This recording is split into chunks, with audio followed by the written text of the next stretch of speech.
augmented reality and there's virtual reality. Augmented reality, most people associate with Google Glass. You have a screen over your eye. It's not taking over your perception, it's assisting it. And then you have VR, which is oftentimes extremely, if not entirely, immersive. That's the goal. A recent study came out that said that by 2020, the combined market was going to be approximately $150 billion, right? And what was surprising to me was that only $30 billion of that was for VR. Let's talk about that dynamic. We're here today talking about a smaller segment of what is a much larger market, where oftentimes people say the true holy grail is going to be when we have that device that can instantaneously switch from AR to VR and back again. What do you think about that? Well, I think that everyone that's into virtual reality is also into augmented reality because they're two sides of the same coin. And if you look at people like Michael Abrash, the Chief Science Officer at Oculus, and John Carmack, the CTO, both of them were into augmented before they were into virtual reality. But what they all said is that good augmented reality is 5 to 10 years away, while good virtual reality is here right now.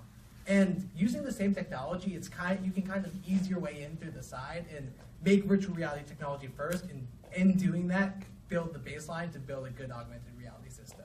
So I think that that's how that's going to play out. From your background, Jason, if you don't know him already, he is one of the co-founders of the Meetup, and he's also CEO of Agora VR. Why don't you tell us a little bit about what Agora is up to? Absolutely. So we love coming to presentations like this and meeting smart people and sharing ideas. And I will often sit at home and watch TED Talks for hours at a time. But the thing is, I'm just looking at a flat screen. What we're building is a social VR presentation solution that would allow all of us to get together like we are right now, except instead of coming to a physical location, you could all put on your Oculus Rift, and we could be here talking about virtual reality.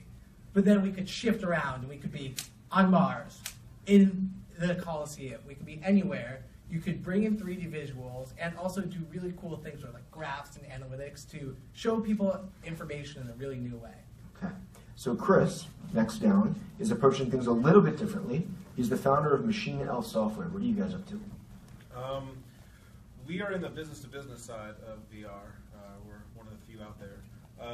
We are taking BIM files. BIM files are a category of files that, like AutoCAD, Revit, they're design files. Their base structure is geometry and the algorithms that connect all this geometry. Our software rips apart all of these files. There's about 50 in the world. We're doing about 40 of them right now and all the major ones. And we immediately make a virtual space from it. So if you design your kitchen with a designer, you can immediately go inside it instead of basically what's a 6 to 8 week process for just a very small house. We're doing it in about 3 seconds. Okay. So let's go one farther down. Emiliano is yet another background approach when it comes to VR. This is the diversity panel for market, which is fantastic. He's a producer, he's a writer, he's a shooter, and if you've ever gone whitewater rafting, find him. He will take you virtually down the Snake River.